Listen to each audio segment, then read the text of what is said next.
This is the Situation Room, the only way to start your day. 5 years now. See? And when it used to be called Kensel, Oh my word! So many names have changed. Yeah. Secondly, I was also born in Mombasa. And so the metaphor meaning of that you have to climb the coconut tree, there's no shortcut to it, is that the coconut tree is very tall and slippery. And when it rains, it has a capacity not to absorb water. And so it becomes extremely difficult to scale it up. But curiously, with hard work, consistency, and a little bit of wit, it's possible to actually get to the top. And when you get to the top, for those who know what happens in the palm tree, it has the potency of really good wine. And so it gives the promise that you'll get better things after hard work. Yes. Mnazi beer. But you see, even on that Airtel that you're talking about, Yes. how do you get these unlimited bundles? *544#, or you go to your My Airtel app and you buy these bundles. I use my app. See? I use my app. Look at See? this is a brand ambassador. Brand ambassador. Exactly. Anybody listen? Yeah. You know, I mean, 25 years. 25 years. My goodness. Yeah. Okay. and they're listening, so they definitely have noted that one. Yeah. All right.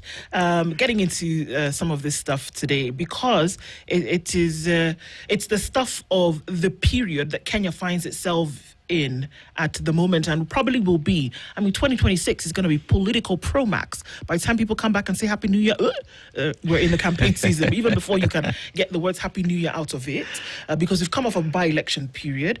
But there are many things that happen in between that. And that the NCIC, the National Commission, National Cohesion and Integration Commission, has been tasked with to do certain things to make sure that people behave themselves. Basically, I mean, rudimentary definition, but all right, to make sure that people behave themselves politically. But never have we seen that really anybody has gotten more than a slap on the wrist from the NCIC. And they tell us all the time, well, it's because, okay, fine, they can point out, they can reprimand, they can maybe in some cases fine or recommend court, but they can't actually do anything. The EACC can recommend. They can put forth cases towards the DCI or the DPP. But beyond that, they really can't do anything. And so then one must wonder, why have these watchdog bodies, essentially, if they're not going to be able to do more than bark? And that forms the basis of our conversation today. Today, one of their calls to increase their powers. Where do you see that going? While it is welcome to strengthen institutions by building further avenues to enable those institutions to achieve their statutory or constitutional mandates, there is also that safeguard that there has to be complementarity in how these institutions function. I am of the school of thought that believes on the independence of institutions, but then with more emphasis on the independence of constitutional commissions and offices that are set out in the Constitution. And while I say this, I mean it with a lot of honesty that that necessary dialogue on strengthening, for instance, the NCIC and the EACC has not started right now. Although, if you look at the decided case law from our courts and the shape that the legislative arm of government is attempting to take these conversations, is that there is need to center and localize the prosecutorial power of institutions, and especially to give credence to the constitutional underpinning authority of the Director of Public Prosecution, that office established under Article 157 of the Constitution of Kenya. Now, the diaphragm narrative then should just be simply that after Okiya Omtata went to court in 2018, the court pronounced itself in Okiya Omtata and two others versus the AG that the prosecutorial power vests in the office of the Director of Public Prosecutions. And I think I agree with it on the larger scale that if then indeed you intend to prosecute anyone from these other complementary institutions, then it can only be done through the office of the Director of Public Prosecutions. I say this because if everyone then is mandated to prosecute everyone, we may have a moment where we lack a centralized authority that vests power which is exercised by other authorities. Then it becomes a murky state of diluted water. But it does not mean that these offices cannot collaborate, they cannot have a cohesive manner in how they work together in collegiality, working together. So even though your mandate may be investigatorial, you could summon witnesses like what happens in the NCIC, it can be complemented by further allowing other offices to take up those complaints. And even in the EACC, we've seen moments where political figures are investigated and even recommended for prosecution, and then later on, those prosecutions are either withdrawn or discontinued. Those challenges then also infuse a sense of, lack of hope or mistrust on these institutions, because it is not rocket science to trace public resources, because in the instance of the EACC, which works under the ambit of the Leadership and Integrity Act, it champions good governance within public institutions. In fact, on private institutions that have no mandate with public service, they have no jurisdiction at all.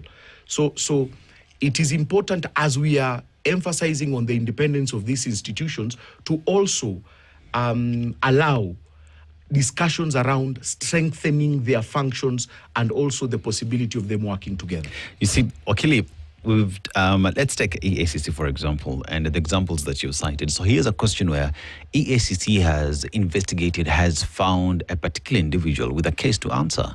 This is the reason why they forwarded this file to the DPP for prosecution.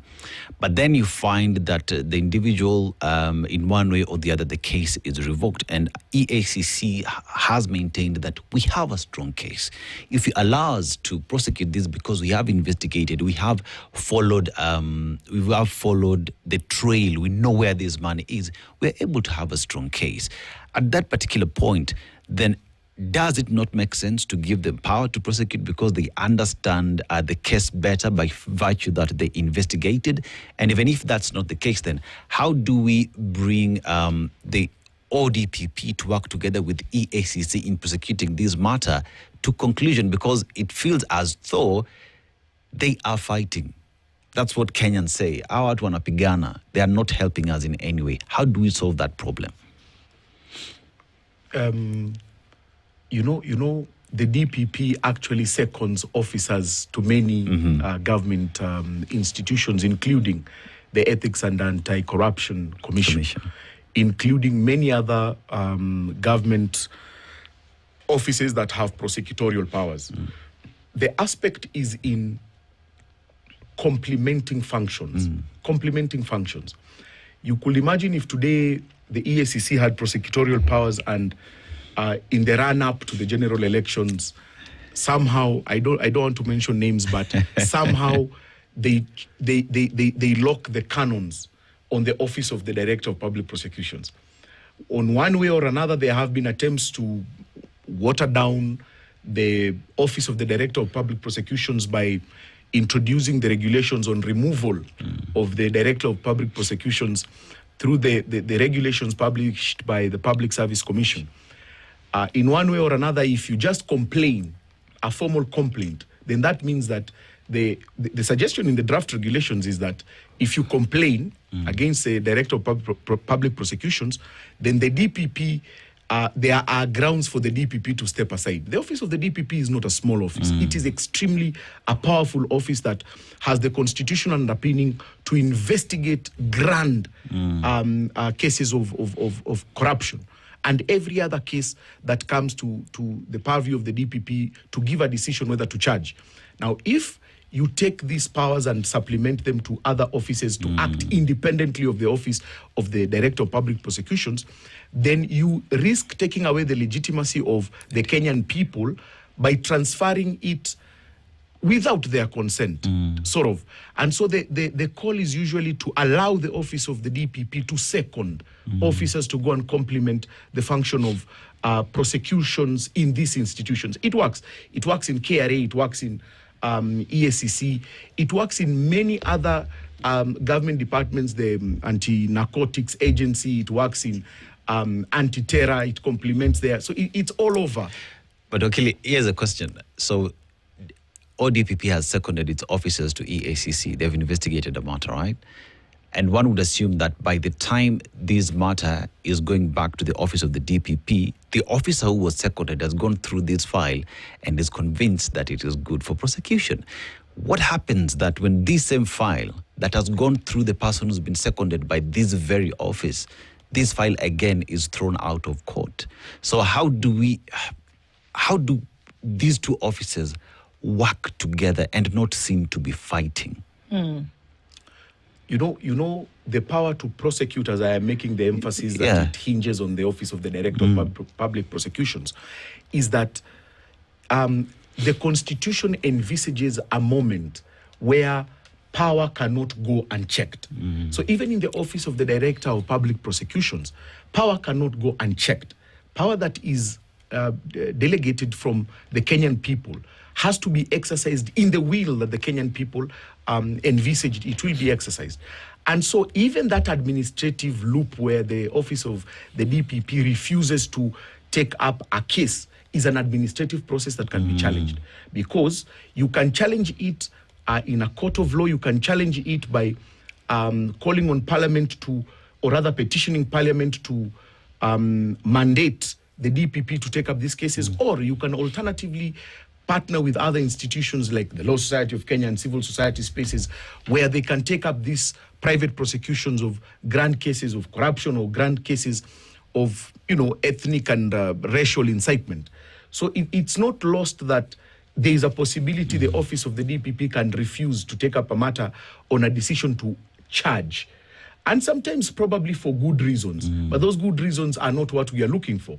When we have a case where public resources have been or are under the threat of being looted or have been lost, then it behooves any Kenyan in their right mind to have an interesting focus on seeing how we can address that issue. We have a history of public resources being plundered without accountability. So it's a sensitive issue that the DPP must be alive to, and any attempt not to act upon the forwarding of a file, the forwarding of a complaint, then it necessitates the office of the DPP to give credible explanation why they have not taken up, because instantaneously it will then take a different route where a person says, if you refuse to take up this matter, then we have a duty to take away that mandate from you and put it in ourselves in a process that is referred to as private prosecutions. Okay, but then who's having this conversation? Because one would imagine that be it the DCI, be it the DPP, that the first thing that you look to is justice and not an individual. That you're not serving at the behest of someone, you're serving at the behest of the nation and justice, right? So the conversation that it needs to be had to encourage somebody to then fight for that position, because it seems like it's a no-brainer, Maura, when you think about, okay, that there have been billions of shillings that have been lost, trillions of shillings that have been lost over time. It's a bit puzzling that you would have to imagine that you would need to encourage somebody to do their job to insist that that money be recovered, or at least the person or persons who were involved pay for what they have done. But we seem to be in that constant encouragement frame. Oh, please do your job. It seems ludicrous to have to ask those questions. Why do we have to keep insisting as opposed to saying, okay, well, if you can't do it, move over and let somebody else do it? We have very strong institutions in statutory nature, that the way our laws are framed and our constitutional strength in this institution is extremely a working formula. Why it doesn't work, for obvious reasons, are the challenges that we want to explain or we want to discuss. That you can be set up for failure. You can actually be set up to fail from the word go. You might have the best intentions for running an institution, but the way the institution is structured, it just gives you a focus on failure. What are we saying? All these institutions have their own specific challenges, from understaffing, from resource reallocation, from the way they are structured. And that is the conversation that we must say, how do they complement each other to work better? If you look at the Constitution, it says that the office of the Inspector General is an independent office. In fact, he has or she has independent command of the National Police Service, which has the Directorate of Criminal Investigations as one of its directorate. It then means that if we were working in a good environment, all these offices will work smoothly to ensure that as you are investigating and receiving complaints, you can forward the complaints to other institutions that can also complement your function to enable you have a wholesome, compounded approach towards a specific complaint in the discharge of your function. We have seen in other jurisdictions, former presidents or former prime ministers are being prosecuted with the eventuality of serving prison terms for misuse of public office or public resources. It may be a pipe dream to us, but it's a lesson to us that it is possible to bring to accountability persons who've held public office or who have been entrusted with public office and public spaces. It is something that we must endear ourselves to believe that we can achieve. For instance, the office of the National Cohesion and Integration Commission came after the 2007 post-election crisis that we had, and we took those lessons from that day. If you compare the kind of speech that was previous to the establishment of the NCIC Act, you will see that we are doing okay. I'm not saying that it is a 100% a green environment. We have sporadic and spontaneous utterances from politicians and members of the public here and there. The challenges that the NCIC perhaps may be facing right now is it seems not to be doing anything about it. It can be complemented not through establishing prosecutorial powers, but through established and current platforms of prosecuting persons who have committed offences under the Act. But they don't want to, Kabata. They don't want to. Can we do ourselves the favor of being open and honest that if somebody wanted to see justice carried out properly, no matter who it was, that we would see that playing out. We would see it. But there's protectionism that happens within this justice system. That it is clear that, what did we see at the beginning of this year? Who the LSK, interestingly enough, called out on that we saw the dropping of many cases for which it would have been agreed there was hard evidence against them. That's why it goes to court in the first place. Or please correct me if I'm wrong, that by the time you have a charge sheet, one would imagine that the evidence that you have is what then gives you the leeway to charge, isn't it? Yes. Or do you just charge because, okay, it looks like Moira today looks a bit guilty, let's charge, and then let's go look for the evidence later? No, you have the evidence. So then why come later and drop a case? Why not say, okay, billions of shillings lost in County X over the last 10 years, and the Office of the Auditor General has called that out. She goes to Parliament and basically begs them and says, please, I've put it in your hands, Parliament, prosecute. In a by-election, the EACC red flags someone and says, guys, there's a question mark here. Yes. There's a question mark here. Yes. Do something about it. It's not done. The IEBC, and interestingly enough, Independent Electoral and Boundaries Commission, goes ahead. Like, no big deal. Yes. So what are we really dealing with here? We're not dealing with confusion or convolution when it comes to what does the law say. This is very clear. And still, with that clarity, we're not making the decisions that need to be made because we don't want to. It's not a matter of what, because you keep telling us, Wakilis tell us all the time that the law is very clear. And this is one of the times where I'll agree. It's very clear. But even with that clarity, we don't do anything with it. Why? In fact, if the law was clear, then there will be no need of advocates and courts of law. Interpretation. The law it is said it is clear, but you have to make it clear. Yeah. And I agree with you. There is a general lethargy in how institutions are run in Kenya. And unfortunately, especially towards the run-up to a general election like the one we have, and the lessons that our neighboring countries are going to give us, especially Tanzania and Uganda next year, is that for Kenya, then if what is happening in its East African contemporaries remains constant, we will not be able to avoid it. What I mean is that our elections may or tend generally to be murky and violent if what we saw in the by-elections that happened last week is anything to go by. The currency right now is violence and intimidation that leads to voter suppression. And curiously, as you say, for the IEBC that champions itself as being independent, not to have raised the red flag on its own and not having to call out those who are permanently scarred by that question of Chapter 10 and leadership and integrity speaks volume about its capacity to handle the national election altogether.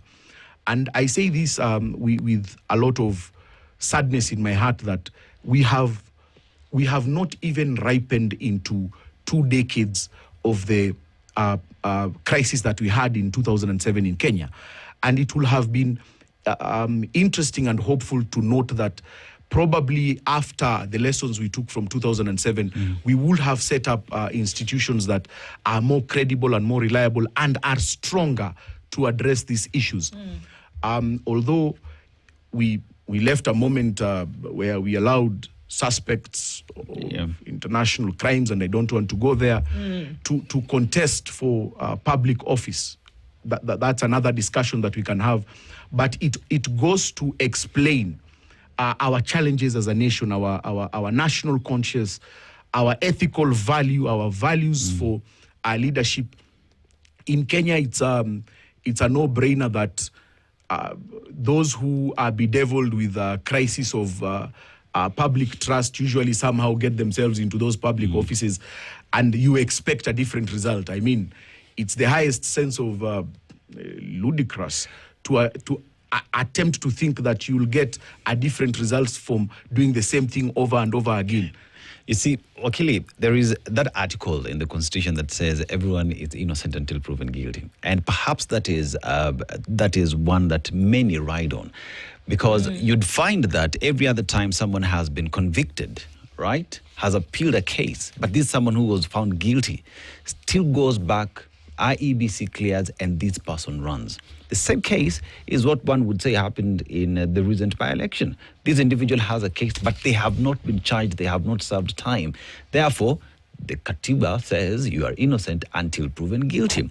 You remember, there's also a matter. I would not be surprised if an individual who has gone to, has been investigated by EACC, is in court, agrees to a plea bargain, and still see them on the ballot. I don't know if that is also a possibility, because at that point, by the time I'm getting into a plea agreement, I have agreed that I stole public money. I need to return it back to the people. That is how I would understand it. I'm not a lawyer, but that's how I would understand it, that you have agreed, you stole money, you have returned it. Can't we sit down and say that we have to give powers that will block anyone that has a dent, and that Parliament has to see to it that is effected? Because that is the only way anyone with dent would not run for public office. I thought we were beyond that when we said that we are living in a curious environment. If members of Parliament will agree to take that route, almost 3/4 of them will lose their seats. Oh, for crying out loud. Oh, for come on. We have a sitting member of Parliament exactly. who was convicted and sentenced. Exactly. Sitting. Exactly. And for not any other reason, for reasons of misuse of public resources, right. And not a small amount. Yeah. We are now talking about billions. As you had said. Yes. So it seems as though we are rewarding, kleptocracy and avoiding accountability altogether in our national ethos, which is quite unfortunate. And so if Parliament refuses to do this, as a Kenyan people, we must put them to account. We must insist. I saw recently the judiciary refused, I can't remember which particular case offered right now, but I saw a case where the Director of Public Prosecutions made an application to discontinue prosecuting a case on public resources, and the court put its foot down and refused to budge, especially on the question of public interest involved in the funds that were lost. So it is possible for institutions to work to enforce and enrich the conversation around Chapter 10 and leadership and integrity. If the if the IEBC was bold enough, it will then lead to another round circle where those who feel affected by their policy directive on Chapter 10 and leadership and integrity will be rushing to court to say, I'm innocent until proven guilty, as you're saying. But the IEBC will hold its ground and say that the ethical value of public service and leadership in the public sector, especially on electoral processes, requires you to be like Caesar's wife, beyond reproach. That means, Wakili, that even with how the structure of the Constitution is, that you're innocent until proven guilty, if independent institutions put their feet down and take a position and refer back to the Constitution, there is a way that will have clean individuals in office? Absolutely. It works. It works in recruitment of public service. You need clearances. You need clearances from various directorates, criminal investigation, KRA, to demonstrate your ethical as well as your capacity for leadership in the country. And so what is good for a goose is good for a gander. Why can't it apply in electoral processes? It only applies in appointing processes. Why not? Because we as a Kenyan people must put our heads together and say, what do we want? Do we want leadership criteria that is based on opulent amassing of public resources, like primitive accumulation of public resources? You only have one mouth and two hands. You cannot drive 10 cars at a go. You cannot. It's the ethical value of how we look at individuals. We praise a ridiculous accumulation of public property without accountability. In 10 years' time, how are you able to move from a singular banking unit to having multiple multi-currency accounts and multiple properties across high-end districts in Kenya? It is ridiculous. It can only happen if you are in the innovation industry, if you are in the manufacturing industry and production, but it cannot happen if you're in politics. Politics does not generate wealth. I hope that is clear. Politics does not generate wealth. It generates conversations. It generates policy change. It generates legislative change. It does not generate wealth. You cannot say, I'm a politician, my business is generating wealth. If you said that, then a banker and an industrialist will equally say their business is generating politics, which is wrong. So it has to be one way. Politicians, we have to stop the mentality where we reward politics of primitive accumulation as a Kenyan people. Okili, you've spoken to Kenyans on what they need to do. And if you just pause and listen, it speaks to Kenyans who have consumed, understood, and live by the ethos of the Constitution. Kenyans themselves have to live by the Constitution, elect right people in office, and ensure that this document that we bequeathed ourselves that says, we the people, is understood by each and every single individual. Are we there yet? Have Kenyans consumed this Constitution? We are living in a multi-constitutional crisis where we have generations that lived in an old constitutional order and one that has lived in a current constitutional order. If you notice, many of these younger Kenyans, they are alert to their rights. They are aware of what they are supposed to do. Their ethical value is not in accumulation of resources, but in trying to see how they can impact development within their own spaces through IT, through innovation, through mentorship and capacity building, through harnessing a cohesive way in which they can bring themselves together to either establish macro and micro financial institutions to help them drive their narratives forward. We who lived in the old constitutional ethos are finding a challenge in how we are coping with the new model of laws that we have. And in fact, if you look at time, 10 years from now, we will have citizens in Kenya who can address themselves in civic spaces who were born between 24 years post the new constitutional order. Their thinking, their mindsets, their ethical value will be different from those who experience the old order. And this is the way societies live. And so Kenya may have the constitutional dream that we intended to have, or which was set by those who fought for the new constitutional order about 20, 10, 20, 30, 40 years from now. It is not hope lost. It is something that we can look up to and see a better Kenya rising in that other future, but we can lay the foundations for our generations in that time, and that will be our contribution to the constitutional strengthening and development of the laws. What does this foundation laying look like? That there is protest that can be made, whether it's through petitions. We've seen private citizens raising issues. I mean, maybe one of the best examples of that is Okiya Mtata, who's senator today. But we've also seen petitions coming from the likes of the LSK. We've seen that there has been push and pull, saying that certain things cannot be the norm because they have become the norm. And that's the thing about norms, that they're so difficult to drop because you've practiced them, and it's almost expected that that is what you're going to do. I mean, when we had a new establishment of an IEBC just a few months ago, what did people say? What was the public chatter already with the new IEBC? Well, okay, it's just somebody again who's going to come and pander to the whims of the executive. That was already said. And then unfortunately, you have a by-election, and then this happens, and people are like, see, we told you. So what foundation laying ought to be done? Does there need to be a public outcry of awareness that people actually know what is happening? Do people have to continually insist for folks in those positions to do better? That the branches of government then have to operate in a way in which the people are aware of what's going on? What are those foundation layings that need to happen?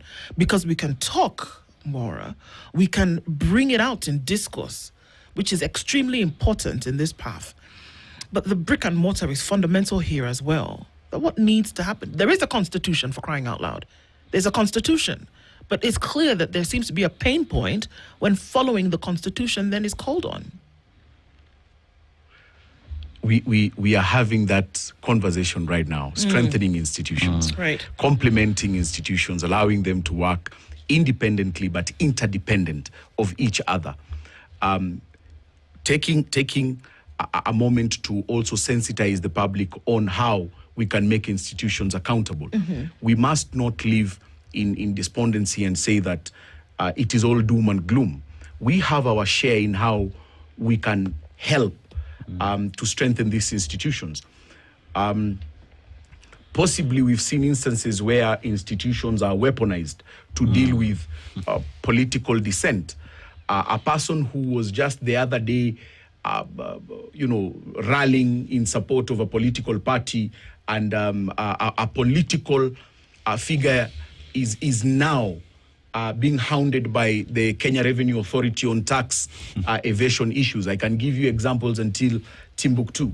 We have the weaponization of courts that are not supposed to deal with issues of protests and demonstrations, which are constitutional rights.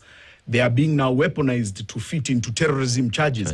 We have a curious case of an advocate who is now being hounded because he has been a key pillar in representing persons who are accused of terrorism charges. He has now been the target of terror-related offenses under terrorism financing just because he received fees from a client. An advocate has a right to remuneration under the legal environment that we are living in. So curiously, you can see that the country is running amok on trying to patch up voices of dissident and voices of alternative procedures.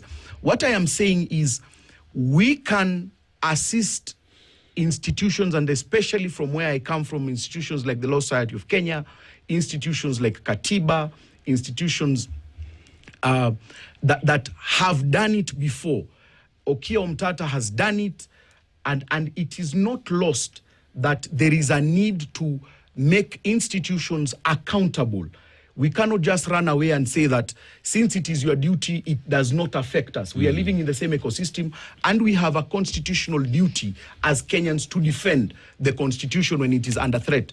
It is under threat when institutions do not perform their mandates or institutions run away from their accountability exercise on feedback to members of the public. The conversations that we are having here today are extremely important in harnessing these partnerships with these institutions.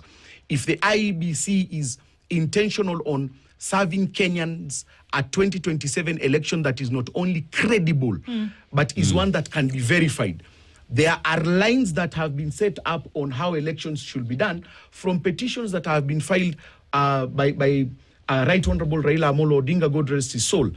And those directives by the court are what IEBC should be looking at in order to promise us of an election that is free not only of violence, but free of any suspicion of electoral malpractice, including voter bribery, voter suppression, ballot stuffing, you name it. When we talk about the National Cohesion and Integration Commission, its core mandate is to review discrimination and ethnic and racial hatred.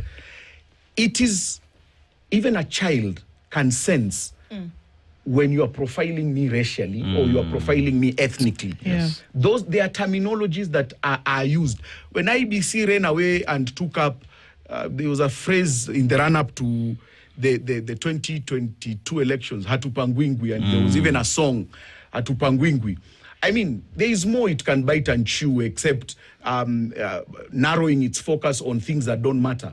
There are utterances that are being made, and we have spoken about them on this platform before, that are easy, low-hanging fruits for it to pick for the Kenyan public. And with that, it can in itself bring back a sense of trust and credibility that it can conduct the 2027 elections, and not a sham of what we saw in the by-elections that happened last week. And those are things that we have spoken about as the Law Society of Kenya, and we are not shy from speaking about them. Wakili, all these institutions that have the independence given to them, right, are institutions that ought to operate as described in the Constitution.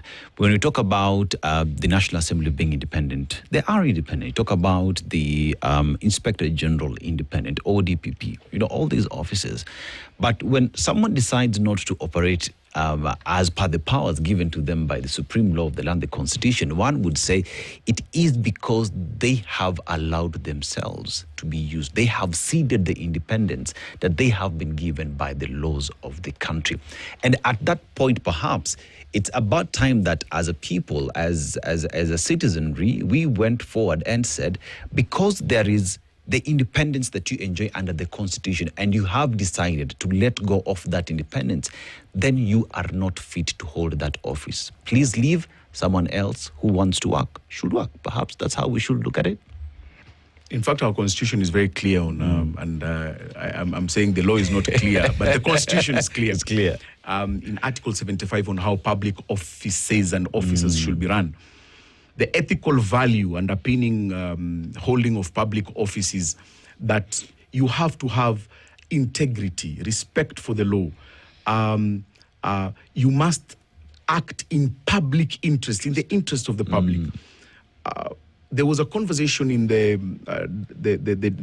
drafters of the new Constitution, and it was rejected on having a parliamentary system that was not linked to the life of the president, so that the president would serve for a term that is not the term of parliament.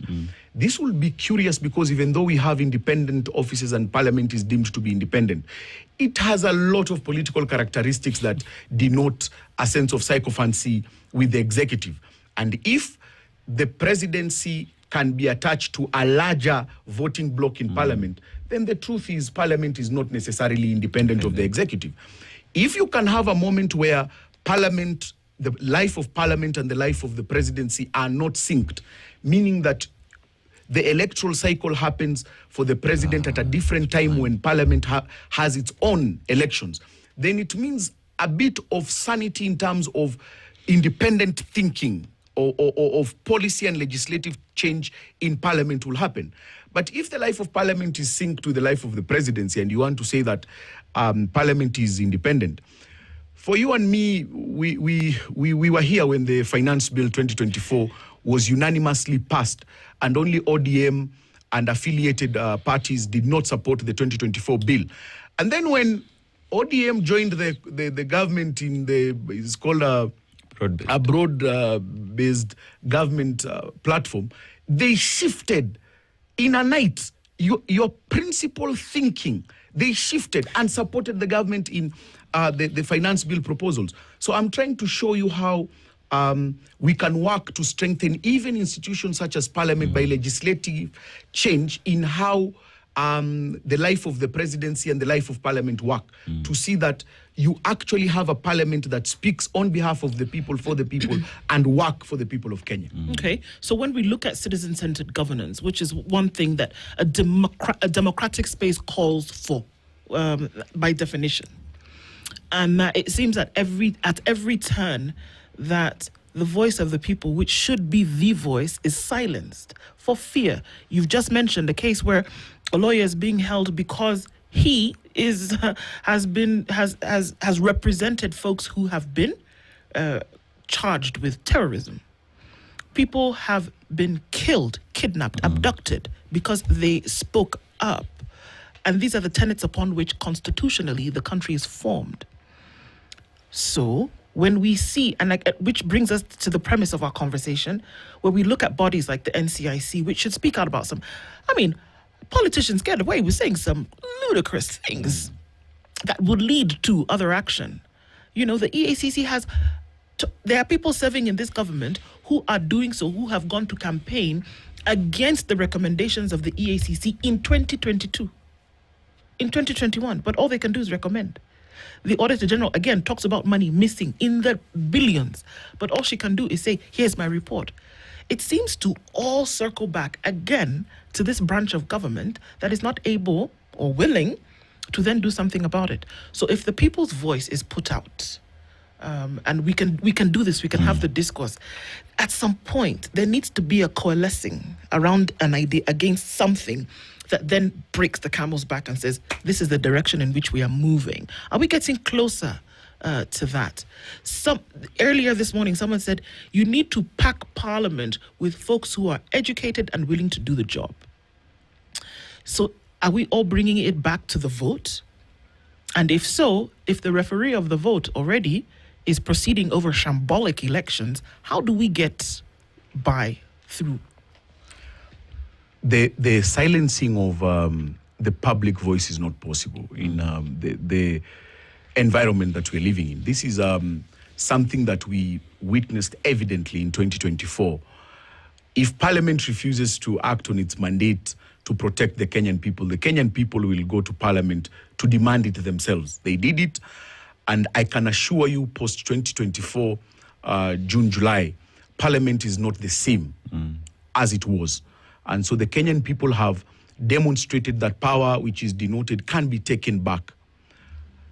For institutions that have refused, and I think it's not unwillingness or inability, it is refusal to take up the legal mandate to investigate, prosecute these cases. Then other institutions can come together to ensure that we bring them to account on that. Specifically on the issue of the Auditor General and the report about the funds in billions.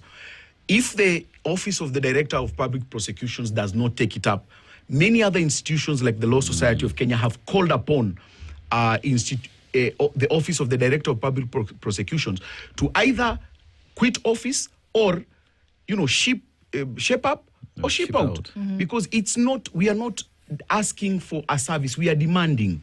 It is not a request. You have to do it. And you see, the pertinence about holding public office is based on a singular aspect of trust. If the members of public lose that trust with you, you have no business in running an account on their behalf. And it's a question as to what we want to do to see where our country will go. The National Cohesion and Integration Commission has not for the last 2 years or so demanded or called anyone to account for utterances of statements that fly off the face of reason in terms of discrimination and ethnic and racial profiling. We've had politicians and members of the public speak things that we cannot utter in a room where we have cohesion. So if they are unable to do a simple task as to call witnesses or summon persons, how do you expect them to carry on a mandate of prosecutorial function like the DPP? It is not lost that that function can still be complemented from the office of the DPP by seconding officers to those National Cohesion and Integration Commission, not only to receive complaints and track complaints, but also to make a decision as to whether they are ripe for charging on a material evidentiary test or on a public interest test. So that, because if you prosecute one person, for instance, successfully, I promise you it's a good lesson for everyone else, especially on terms of the mandate of the National Cohesion and Integration Commission. But it is not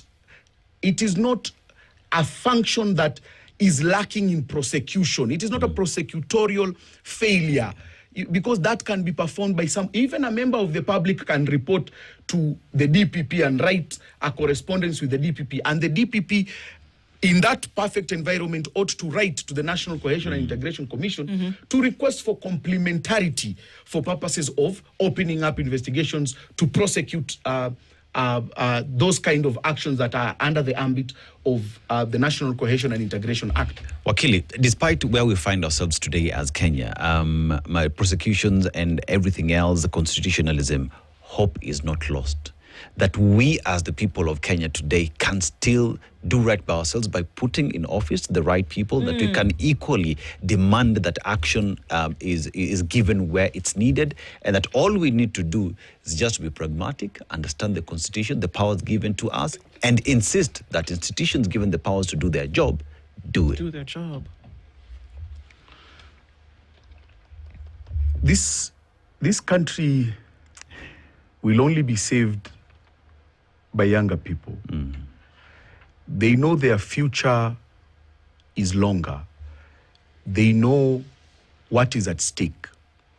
They know that good governance is not asked for, it is demanded. They know that money is temporary, that issuance of bribes to take a particular shape in thinking is temporary. They are driven by innovation. They are driven by systemic change. They live for change. They are non-conformist in tradition. And I am not saying that it's doom and gloom for an older generation. No. They can also learn from this younger citizenry. They have a role to play, a duty to play, not only in terms of mentorship of younger members of the Kenyan community, but also to learn from lessons that are being given to them for free by the younger Kenyan community. The younger Kenyan community is not ethnic. It is not driven by political bigotry. It is not driven by a sense of religious indoctrination. They are driven by a sense of unity. They are driven by a sense of purpose. They adopt models that make sense. They don't eat 5 meals a day. They don't live in big houses. They don't drive. Let me give you an example.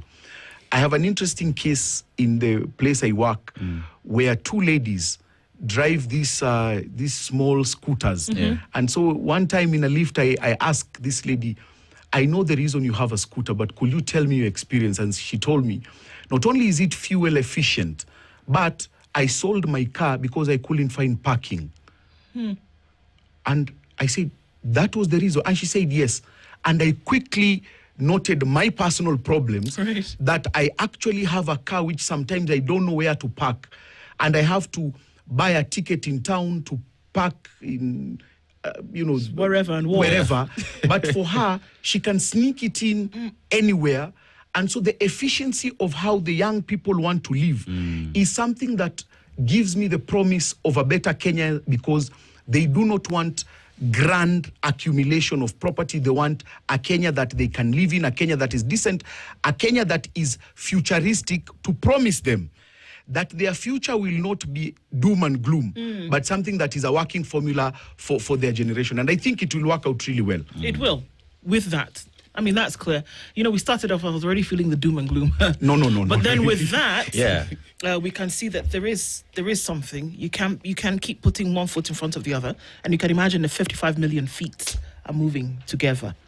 Maura Kabata is the vice president of the LSK, has been here with us this morning talking about some of these things. A lesson to be learned, discourse to continue. Asante Sana for being here this morning. Asante. It's around about 2 minutes past 9. Conversations continue after this. Good morning.